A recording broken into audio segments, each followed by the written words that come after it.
Hello दोस्तों, नमस्कार। मैं डॉक्टर मनीष सर अपने चैनल में आपका स्वागत करता हूं। आइए दोस्तों, आज हम लोग पढ़ते हैं अल्फ़ा कण के बारे में। अल्फ़ा क्षय होता क्या है।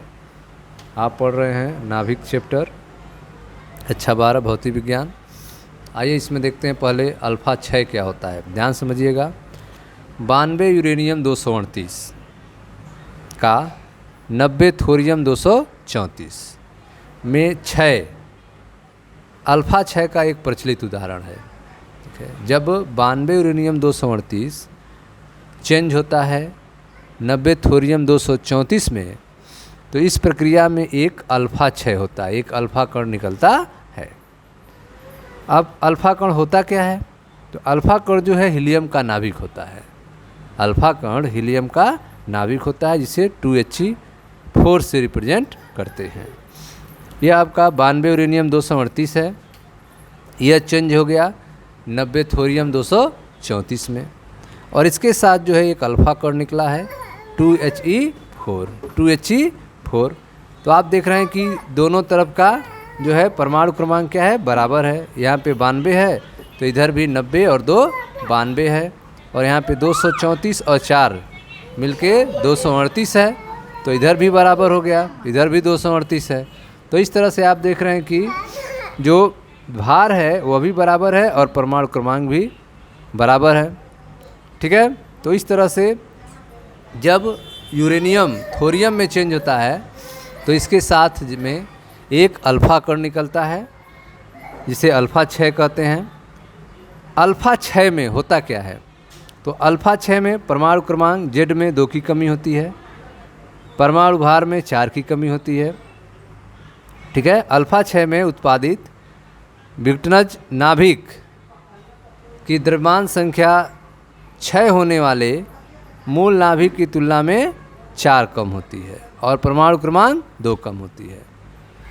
ठीक है, तो जब अल्फ़ा क्षय होगा तो जो नया नाभिक तैयार होगा, जिस नाभिक का विघटन होगा, 92 यूरेनियम 238 का विघटन हो रहा है, इससे अल्फ़ा क्षय हो रहा है। तो नया बना हमारा थोरियम। तो थोरियम में परमाणु क्रमांक में 2 की कमी और परमाणु भार में 4 की कमी होगी। सामान्यतः इस मूल नाभिक को आप अगर ZXA से प्रदर्शित करें तो विघटन के बाद जो नाभिक तैयार होगा वह Z-2 और A-4Y के रूपांतरण के रूप में आप व्यक्त कर सकते हैं। ZXA अल्फ़ा कण निकला 2He4, तो जो नया बना Y उसका Z से 2 कम होगा Z-2, और A में 4 की कमी होगी A-4। ठीक है, अब जो आइंस्टीन का आप समीकरण पढ़े हैं, द्रव्यमान ऊर्जा समतुल्यता समीकरण E बराबर mc² तथा ऊर्जा संरक्षण से यह स्पष्ट है कि ऐसा स्वतः क्षय केवल 6 उत्पादों का कुल द्रव्यमान प्रारंभिक नाभिक के द्रव्यमान से कम होने की स्थिति में ही संभव है। ठीक है, ऐसा संभव कब है? जब कुल द्रव्यमान जो है वह प्रारंभिक द्रव्यमान से क्या हो, कम हो, तभी यह क्षय संभव है।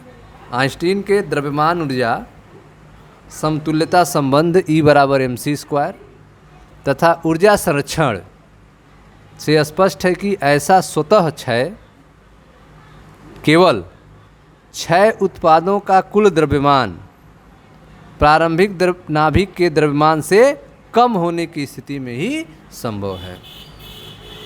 ठीक है, तो जो कुल द्रव्यमान होगा वह प्रारंभिक द्रव्यमान की तुलना में कम होगा, तभी जो है अल्फ़ा का क्षय होगा। द्रव्यमान में यह अंतर उत्पादों की गतिज ऊर्जा के रूप में अवतरित होती है। द्रव्यमान में जो अंतर आ रहा है, द्रव्यमान जो क्षति आ रही है, वह गतिज ऊर्जा के रूप में दिखाई देता है। द्रव्यमान में यह अंतर उत्पादों की गतिज ऊर्जा के रूप में अवतरित होता है। नाभिकीय द्रव्यमानों की सूची से यह ज्ञात किया जा सकता है कि 90 थोरियम 234 तथा 2He4 का कुल द्रव्यमान वास्तव में 92 यूरेनियम 238 के द्रव्यमान से कम होता है। ठीक है, तो आप देख रहे हैं कि जो नाभिकीय द्रव्यमान की सूची है, इससे यह ज्ञात हो जाता है कि 90 थोरियम 234 और 2He4 का कुल द्रव्यमान वास्तव में 92 यूरेनियम 238 के द्रव्यमान से कम होता है। प्रारंभिक द्रव्यमान ऊर्जा और क्षय उत्पादों की कुल द्रव्यमान का अंतर इस प्रक्रिया का Q मान अथवा विघटन ऊर्जा कहलाता है। ठीक है, तो प्रारंभिक द्रव्यमान ऊर्जा, क्षय उत्पादों की कुल द्रव्यमान ऊर्जा का जो अंतर है, प्रारंभिक द्रव्यमान ऊर्जा और क्षय उत्पादों के कुल द्रव्यमान ऊर्जा के अंतर को Q मान अथवा विघटन ऊर्जा कहते हैं, विघटनज ऊर्जा कहते हैं। अतः अल्फा क्षय में, ठीक है, विघटनज ऊर्जा जो है Q मान जो है वह कितनी होती है, तो mx minus my minus mhe into C square. ठीक है, विघटन ऊर्जा mc², तो यहाँ पे m क्या होगा, mx minus my minus mhe into C square होगा Q मान का मान। ऊर्जा का यह मान इस प्रक्रिया में जनित कुल गतिज ऊर्जा अथवा उत्पादों की कुल गतिज ऊर्जा भी है। ठीक है, ऊर्जा का यह मान जो है वह इस प्रोसेस में, प्रक्रिया में जनित कुल गतिज ऊर्जा अथवा उत्पादों की कुल गतिज ऊर्जा भी है। स्पष्ट है कि ऊष्माक्षेपी प्रक्रिया के लिए Q ग्रेटर देन 0 होता है।